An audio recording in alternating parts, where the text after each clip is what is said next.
Shining star. Mnangagwa will not last 2 months. Right. Yes. The people who were participating in the struggle for political independence in Africa, the nationalist movements, we have the Chama Pinguzi in Tanzania. Okay. We have the ANC led by the Kwame Nkrumahs and the Julius Nyereres. A lot of people do not know that ANC is not the name of a South African political party. ANC is the name of an African political party that consolidated. ANC, Okay. Zimbabwe used to be a member of the ANC. Oh, right. Zambia used to be a member of the ANC. Okay. Angola used to be a member of the ANC. Ghana used to be a member of the ANC. Wow. Yes. But because political parties were then banned from time to time by the colonial governments of these small countries, they had to come up with new names over and over again. Okay. From NDP to ZANU and so forth. And now we have this creature called ZANU-PF. Yeah. This is the issue. The nationalist movements, the nationalist political parties that then organized themselves into armies, the Zanla forces in Zimbabwe, the Zipra forces, Yes. the Mau Maus. Yes. And then they fought protracted armed struggles, armed wars with the white colonial settler regimes. And after a very long period, they got independence, and that's where we are. There is a certain issue that did not work well that I need to expose. Okay. Us who were born after these wars were fought, us who were born after independence, we read about how our people were. Ladies and gentlemen, speaking here is Apostle Chiwenga. Varikuti Ivo, Mnangagwa will not last 2 months. I don't know what the man of God is really trying to say, because pane Vision 2030 Cup iyo iri kudhibhetiwa zvamanje muparliament. Regedza timbonzwa kuti mukuru vaenderera mberi vachiti kudi, zvakare motiudzawo kuti mimi munofungwawo kuti kudi pane zvanga zvichitaurwa naApostle TF Chiwenga. Remember to comment, like, as well as sharing this video to a friend. This is Zim TV. We read about it. They organized themselves and they said enough is enough, let us fight. And they fought. Many of our sisters and brothers and mothers and fathers, grandfathers and grandmothers died. Eventually, because of numerical advantage, we won these wars. Some of these countries did not win. Independence came as a result of United Nations resolutions. Yes. Every colonial master country must give back the native peoples of those lands, their country, so that they can govern themselves. So it was because of these resolutions that most of African countries eventually became independent. It wasn't because we were better than the whites at fighting for most of the part. Colonialism had lost its beauty on the international stage. Okay. Yes. And so at international level, it was now being frowned upon. So colonial nations were now being coerced by international law and by international treaties to abandon colonialism and colonial structures and hand back the nations to their people. This is what happened. So we got our independence. One of the reasons why we are backward as Africa today, it is because those who fought the white settler regime did not commit, and listen to me carefully, did not deliberately commit to impart with clinical precision and military accuracy the experiences that led to the armed struggle. What kind of oppression were you facing? How were you being treated? It's written in books, but there were never lectures, there were never interviews that were properly conducted, where those who were abused stood up to speak, those who watched their parents being abused and tortured, and those who lost their livestock in the Land Husbandry Act, the Land Apportionment Act, how did they got affected emotionally, and what then was the trigger moment when they finally said enough is enough. Let us go and fight to regain our dignity. I want to submit to you before I give this prophecy that this is a betrayal. Africa, as it is in its present day form, has lost connection with its past, because the present day generation was deprived of proper historical accounts of what happened for us to be where we are. We only know that our fathers went to war. Some left school, some ran away from paying jobs. Some left one-day-old children to go to war. What was the motivation? There was never a consolidation of these struggles. No. I want to submit to you that it was deliberate. At this point tonight, I won't be able, I will refrain myself from pointing the finger. Who was responsible for the gagging of proper historical accounts of what happened for us to fight so much of a formidable colonial force, where we could not reasonably anticipate to win, even though we got help from the communist and socialist countries like Cuba, Russia, China, and others. We had no room and we had no prospects of winning the war. The odds were against us. People were not lured by prospects of victory to fight the whites. They were simply motivated by having had no other choice than to face the dragon head on. They said it's better to die trying than to wait for these monsters to be visited by an angel to soften their hearts.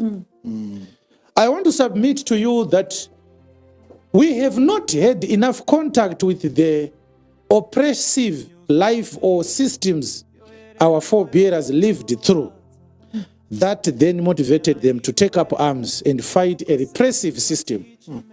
To us, most of us, people like me, I come from a family where brothers which are still alive are war veterans, and uncles and fathers were war veterans. So we had some closer contact and we had accounts from close relatives. But at a national level, there wasn't a deliberate effort by our government. Imagine if we had a program, say once every week on TV, where we continue to be reminded of how the white men, the British, the French, the Belgians, the Germans, how did they treat us? And when did we actually say, let's go to war? To sit down with those who went to war. What day did you decide to go to war? What triggered that day? I want to submit that there is a deliberate ploy to disconnect us from that important past. Because fast forward to 40, 50, some African nations are now 60 years old since they regained their independence. The Gen Z and the millennials and the so forth, the children who were born after independence, have no connection. They have no sense of national duty. Which is something that I want to accuse the liberation political parties in Africa. They stripped patriotism. The love of the current president is patriotism, which is not only nefariously false, but it is corrosively blindfolding. Because when you have a conversation between a true patriot and a political fanatic, how many Africans are able to distinguish the two? The one who is talking about rebuilding the nation, and the one who is talking about defending the status quo. How many African children are able to distinguish when politicians are talking to say this one loves his country, this one loves his president? How many Africans are able to do that? The question is, did it happen randomly or it was systematically carved into us? Forget the love of country. Drink the wine of political ideologies that are manipulated with the bias of maintaining those that are in power to retain power until the donkeys come home, if they will come home, that is. This is a serious problem. Why did they never want to discuss the pains that led to the war in detail? There are two explanations, but they are not exhaustive. This is not a political lecture. I want to give a preface, so I can't explore everything. The first reason is the political struggles that were fought in Africa were not holy wars entirely. Right. They have their own taintings. Yes. They have got their own sad stories. Yes. The quest to gain independence was not sought after by men and women with pure hearts or with patriotic hearts. All right. So many sad things happened along the way. So the desire to really explain everything is being choked by the bad moments, the embarrassing moments, All right. the betraying moments. All right. When people abandoned the struggle for nationalism and then they started pursuing personal interests. Yes. Havasi kuda kutaura nhoroondo yese nekuti mukati menhoroondo yekurwisa vadzvanyiriri muchida kutsanangura kudzvanyirirwa kwataiitwa nevapambevhu vachena varungu. Yes. Mune vamwe futi vana vevhu vakachererwa vabayiwa nevamwe vana vevhu Yes. Yes. pachinzvimbo chekuti ngatibatanei tirwise vapambepfumi pane vamwe vaidzipana futi mukatimo. Yes. I can tell you of a surety that in Zambia there is not less than 100,000 Zambian citizens now who were born to Zimbabwean war fighters, comrades. Children were born during the liberation war. Yes. They were dumped in Zambia.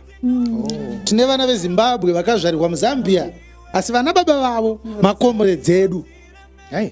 Vana mai vavo makomrades edu. Let me leave that one. I once spoke about it. The second reason why the experience of oppression was not and is not being discussed openly, to make sure that there is consciousness of African history in the African son and the African daughter. We must understand where we are coming from properly. For example, if our elders had taken themselves to task to deal with this matter, the influx of Africans going to Europe could never have happened. Yes. The desire for Africans to go and work for white people is evidence of what I'm talking about. Oh, yes. No black conscious child of Africa will be willing to go again and say to a white man in a white land. If how they treated us in Africa was properly explained to us. Yes. Mabatirwa akaitwa madzisekuru edu navanambuya vedu nevarungu. Dai madzisekuru edu nemanambuya vedu vakanyatsotitsanangurira madzvanyirirwa avaitwa. Hatina mwana weAfrica izvezvi angadai achiti green pastures kutaura England. Hakuna kana one. Hey. Pastor, do you know that when you were a garden boy to a white farmer in the colonial era, there were meters between the garden boy and the missus? Violating those meters, he would be flogged at the police station. Hey. Murume mukuru ane 40 years airamba achinzi garden boy. Yes. Achiita ugarden boy papurazi remurungu. Mukadzi wemurungu akauya akatanga kutaura nagarden boy, aifanirwa kumira at least 3 meters away. Kungomira padhuze namadhamu aendeswa kupolice station onozvindwa achiroverwa nhau yekuti anga aenda padhuze namisisi. Chidiudzai kuti what were the odds that our uneducated forefathers would be able to understand the proper distance between the missus, the wife of the boss. The second reason why this history was deprived of us, it is because consciousness of our identity and consciousness of our dignity, consciousness of our rights was only good when the oppressor had a different skin color to us. Yeah. These liberation war movements or revolutionary parties, they sat down in their secret rooms Yes. and discovered if we raise a population that is as alert to their rights as we were when we took up arms against the whites, the African sun will one day rise against us. Oh, yes. Yes. If we start behaving like the white masters were behaving, they will take up arms against us again. Yes. So the history of African liberation in school history books is cooked up to make sure when you read the history of colonialism, you don't feel any emotions Yeah, right. Okay. in the reading. Okay. Okay. Have you seen that? Yeah. Go and read the history of the Holocaust written by the Jews. The Jews, when they read those books, they read with tears. Yes, they cry. Yes. They cry after reading the history of the Holocaust. It was written by Germans with the emotions of the pain. This is why when you talk about Nazism, you are provoking a Jew. It doesn't matter what time of the day it is. Because the Nazism is what brought the Holocaust. Yes. You understand? So listen to me. If we bring the 16-year-olds and the 17-year-olds, the 14-year-olds of 1973 today, Mnangagwa will not last 2 months. All right. Yes. Tikatura was my 16-year-olds, nema 17-year-olds, nema 14-year-olds, nema 21-year-olds, and 1969. Haripo. Kana wari Mozambique hamburamba haripo. The apathy, the nonchalance, and the docility of the African son and the African daughter is a deliberate plot by the political elites. Right. It's a syndicate. From the churches you find in Africa to the syllabus in the school of Africa, they are all designed to consolidate a doctrine of passiveness in the African child. Hey. When you hear and when you see oppression happening to your fellow brother, the first thing you think about is the verse that says, give the other cheek. Designed to make us sheep for the slaughter. Yes. Yes. Yes. They were messiahs, but they've become the sadists today. They didn't want a revolution against themselves.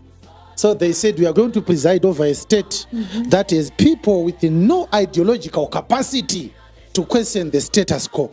We are going to preside over a nation with no ideological capacity to see what is wrong, what is unacceptable, and what is outrageously unacceptable.